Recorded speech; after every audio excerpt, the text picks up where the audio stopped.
सो के स्कूल में आज पेरेंट्स टीचर मीटिंग है और वो आज काफ़ी ज़्यादा खुश है। हजम नहीं हुई ना कुछ बात। एक्चुअली आज सुमीर का बर्थडे है और वो खुश इसी वजह से है। सुमीर आज 16 साल की होने वाली है और ये 5 साल उनकी ज़िंदगी में काफ़ी अच्छे से गुजरे थे। आज मुझसे के स्कूल में पेरेंट्स टीचर मीटिंग है तो ऑब्वियसली हम जानते हैं कि वो क्या करने वाला है। वो अपने रोबोट को भेजने वाला है। रोबोट को जैसे ही वो ऑन करता है, रोबोट बोलता है उससे, तुमने आज फिर से मुझे अपनी पेरेंट्स टीचर मीटिंग में फंसा दिया, खुद तो चले जाओगे, अब मेरा क्या होगा। फिर मित्सु कहता है, हाँ ठीक है चलो चलो चुप करो और जाओ चुपचाप मीटिंग में। हाँ मुझे पता है, चले जाओगे अपने पाको के साथ बाबू सोना करने। अबे क्या बक रहे हो, चलो चुप करो, जाओ यहाँ से। सुमीर का आज बर्थडे है तो आज वो 16 साल की होने वाली है। मित्सु 16.5 ईयर्स का हो चुका है। वो जाता है और सुमीरे का डोर नॉक करता है। सुमीरे ने आज बहुत प्यारी ड्रेस पहनी है, बहुत ही ज़्यादा सुंदर लग रही है आज सुमीरे, बहुत ही ज़्यादा। मित्सु ये देख करके पूरा वहीं पर ही फ्लैट हो जाता है और वहाँ पे पिघलने लग जाता है। तभी सुमीरे के रोबोट से पीछे से आकर के पकड़ती है कि अरे तुम ये क्या कर रहे हो, यहाँ पे किसी ने देख लिया तो चलो चलो चलो चलो चलो अंदर चलो अंदर चलो अंदर चलो। सुमीरे के पास वो अंदर जाके बैठ जाता है। सुमीरे के रोबोट मित्सु के लिए पानी लेकर के आ रही होती है और सुमीरे मित्सु के पास बैठी होती है। सुमीरे आज सच में बहुत ही ज़्यादा सुंदर लग रही थी। मित्सु लगातार उसी की तरफ देखे जा रहा था और सुमीरे के रोबोट पानी लेकर के आती है। तब सुमीरे पानी के गिलास को अपने हाथों से उठाती है और मित्सु को पिलाने लगती है। मित्सु उसकी तरफ देखे ही जा रहा होता है और सुमीरे ने पानी के गिलास को मित्सु के होठों के पास रख दिया था, लेकिन वो पी नहीं रहा था। वो कुछ नहीं करती, पानी के गिलास को जोर से झटका देती है और मित्सु के ऊपर फैला देती है। तब उसे होश आता है कि अरे ये क्या हो गया। तब फिर वो बोलता है कि अरे सॉरी मैं तो भूल ही गया था, तुम्हारे अंदर खो गया था। हाँ मुझे पता है, तुम हर बार की तरह ना इस बार भी मेरे अंदर ही खो जाते हो और हर बार की तरह मेरे को परेशान करते हो, मेरे अंदर खो के कोई बात ही नहीं करते हो मुझसे, मैं बोर होती रहती हूँ। सुमीरे कहती है ये। मित्सु कहता है, तो मैं क्या करूँ, तुम अगर ऐसी दिखती हो तो। कि हाँ ठीक है पता है मुझे, वैसे ही हज़ारों लोग मेरे पीछे ऐसे ही भागते हैं। मुझसे बोलता है, हाँ ठीक है लेकिन तुम सिर्फ मेरी हो, समझी ना। हाँ मुझे पता है, चलो अब चलें कहीं। तो बर्मन बोलता है कि हाँ ठीक है ज़रूर, क्यों नहीं, बताओ किधर चलोगी। तो सुमीरे कहती है कि चलो एक काम करते हैं, आज हम क्लब में चलते हैं। तो मित्सु बोलता है कि अरे नहीं, पागल हो गई हो क्या बोले जा रही हो, वहाँ पे तो नहीं वो बड़े लोगों की जगह है। सुमीरे बोलती है, डू यू इवन नो, ये मेरा 16th बर्थडे, अब हम बहुत बड़े हो चुके हैं, हम चलेंगे, समझे ना। मित्सु कहता है, अब मैं क्या करूँ, हर बार की तरह मैं हारा तुम जीती, चलो। वो जा रहे होते हैं। फिर जैसे ही जा रहे होते हैं क्लब के पास में पहुँचते हैं तो फिर बर्मन पाको से कहता है, एक काम करो, हम चलेंगे तो सही लेकिन पहले अपनी आंखें बंद करो। कि क्यों, अगर मैं पेड़ से टकरा गई तो। करो तो, मैं हूँ ना तुम्हारे साथ। अपनी आंखें बंद करती है, बर्मन उसकी आंखों पे हाथ रखता है एंड देन उसे घुमा करके लेके जाता है। वो पीछे वाली पहाड़ी पे लेके जाता है स्कूल के एंड वहाँ पे ले जा करके वो सुमीरे की आंखें खोलता है। सुमीरे देख करके बहुत ज़्यादा हैरान हो जाती है। सुमीरे के सामने एक स्पेसशिप रखी हुई थी। तो सुमीरे पूछती है, बर्मन ये सब कुछ क्या है। मित्सु कहता है कि सुमीरे तुम्हें याद है आज तुम्हारा 16th बर्थडे है और जब तुम्हारा 12th बर्थडे था तब मैंने बोला था कि सुमीरे एक दिन ना ऐसा आएगा जिस दिन तुम बहुत खुश होंगी, मैं भी बहुत खुश होऊंगा लेकिन अंदर से काफ़ी ज़्यादा दुखी होऊंगा। सुमीर बोलती है कि हाँ तुमने कहा तो था। तो मित्सु कहता है कि एक्चुअली, सुमीर कहती है कि मतलब कहीं वो दिन आज का। मित्सु उसकी बात को काटते हुए कहता है, हाँ सुमीरे।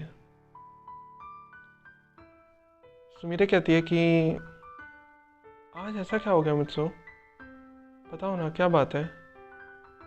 तो मित्सो कहता है चलो ठीक है, चलो सुमीरे हम पूरा पास्ट में चलते हैं। तब से जब से कि हम शिकाना से बचकर आए थे और तुमने मुझसे वो शब्द कहे थे, जाओ मैं तुमसे कोई बात नहीं करूँगी। सुमीरे मान जाती है और फिर वो दोनों सोचने लगते हैं। तब से लेकर आज तक के पलों को मुझसे कुछ इस तरह से डिफाइन करता है। तब तुम गुस्सा हो गई थी, तब मैं भी गुस्सा हो गया था। तब फिर हम दोनों अपने अपने घर चले गए थे गुस्सा होके। उसके बाद में बर्डमैन मेरे घर पे आए थे। बर्डमैन ठीक तो नहीं था अच्छे से, बट फिर भी आए थे। देन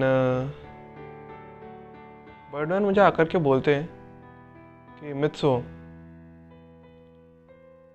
तुम्हें पता है हमारे पास ना एक प्रॉब्लम है। हमारे पूरे यूनिवर्स के अंदर एक सबसे खतरनाक विलन है, बहुत खतरनाक। वो इस दुनिया को कब मिटा देगा हमें नहीं पता। मेरे मन में उस टाइम एक क्वेश्चन आया था कि शिकाना को तो मैं ख़त्म कर चुका था ना, लेकिन और पूरी हिस्ट्री में से उसका नामो निशान मिटा दिया था। तो बर्डमैन अब किसकी बात कह रहे हैं?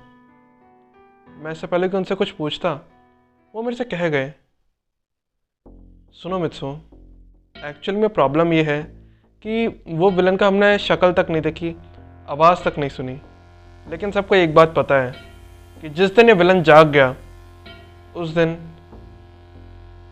पूरे ब्रह्मांड की उल्टी गिनती शुरू हो जाएगी। हम सब जानते हैं कि वो विलन बहुत ज़्यादा खतरनाक है।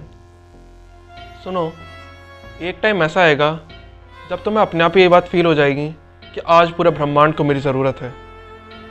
तुम उस दिन खुद चल के आओगे, और अगर उस दिन नहीं हुआ तो विद इन अ वीक तुम्हारे खुद के अंदर ये बात उठ जाएगी और तुम खुद कम से कम नहीं 1 हफ्ते के अंदर चल दोगे पृथ्वी से।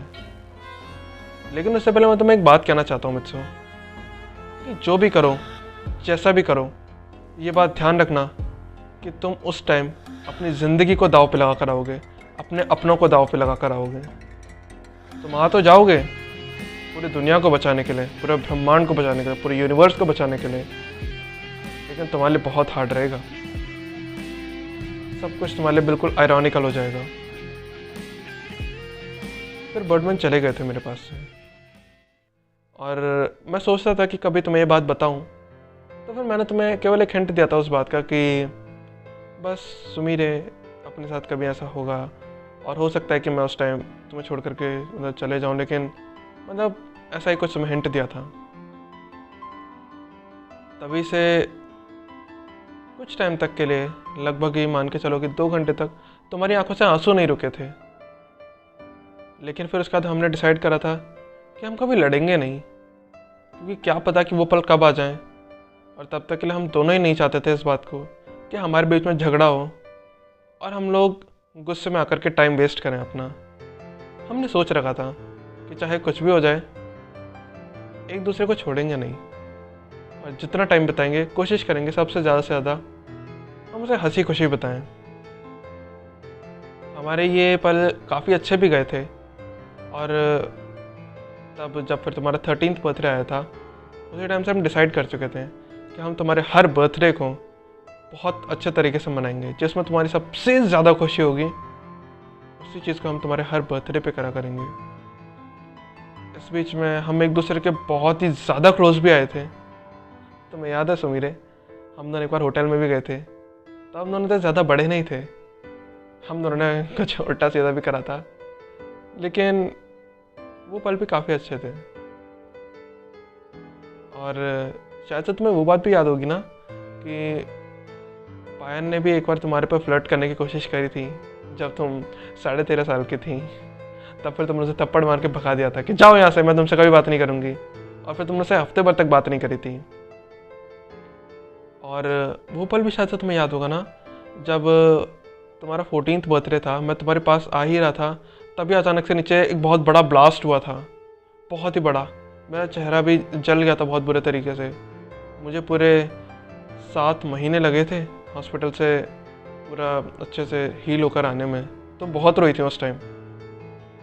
और फिर हम उस बात को तो कैसे भूल सकते हैं, जब हम दोनों ने पहली बार ऐसी डेट करी थी जिसमें कि हम होटल में भी गए थे, हम साथ में भी थे।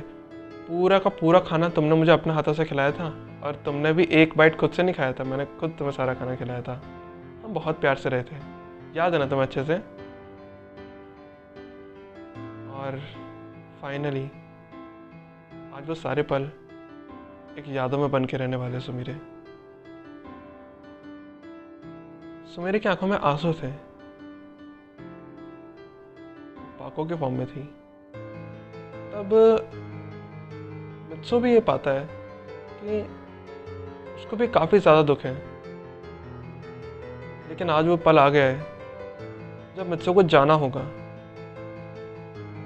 पर शिकाना को तो पूरी तरह से ख़त्म कर चुका है ना, प्रॉब्लम क्या है आखिर। तो मित्सु पाको के कंधे पे हाथ रखता है और उसे चुप कराने के लिए उसके करीब जाता है। और वो सोच रहा था कि उसे लिप टू लिप किस करेगा, तो वो अपने चेहरे को आगे करने लगता है। पाको का चेहरा एक तरफ कर देता है वो, और खुद उसके होठों की तरफ जाने लगता है, दूसरी तरफ चेहरा करके, यानी कि टेढ़ा कर लेता है अपने मुंह को उसके अपोजिटली। आगे जाने लगता है। जैसे ही वो आगे जाने लगता है, जैसे ही वो आगे जाने लगता है, पाको के अंदर खोने लग जाता है। वो कोशिश करता है कि बिल्कुल कम से कम टाइम में वो आज के समय में उसे सारी खुशियाँ दे दे, और वो खुद शाम को रात के 12 बजे चले जाए। तब शाम के 4 बज चुके थे, सर्दियों का टाइम था, अंधेरा होना शुरू हो गया था। तो वो किस करने लगता है, तो जैसे ही वो उसे किस करने लगता है, तभी के तभी जो मित्सु के पीछे जो स्पेसशिप थी वो उड़ने लग जाती है और बहुत जोर से परमन के सिर पे आके स्ट्राइक करती है साइड से। परमन सुमेरे के सामने गिर जाता है और तभी पाको बहुत जोर से रोने लग जाती है। और तब वो देखती है कि जो स्पेसशिप थी उसके अंदर अलग तरीके से चिंगारी से निकलने लग रही थी, स्पार्क निकलने लग रही थी। और तभी बहुत जोर से पहाड़ी के ऊपर ब्लास्ट हो जाता है और बहुत बुरे तरीके से पाको बहुत दूर जाके गिरती है। और परमन भी उसके साथ ही उड़ रहा था, लेकिन तभी ब्लास्ट के मोमेंटम की वजह से वो दोनों सेपरेट हो जाते हैं बीच में और अलग अलग गिर जाते हैं। पाको एक कोने में गिरी हुई थी और परमन एक कोने में, और बहुत जोर से पहाड़ी जल रही थी। बहुत बड़ा ब्लास्ट हुआ था, बहुत ही बड़ा वाला। परमन बहुत बुरे तरीके से घायल है और पाको भी। लेकिन पाको और परमन दोनों को ही नहीं पता कि आखिर हुआ क्या है। बहुत बुरे तरीके से हालात हो चुके हैं, बहुत ही बुरे तरीके से।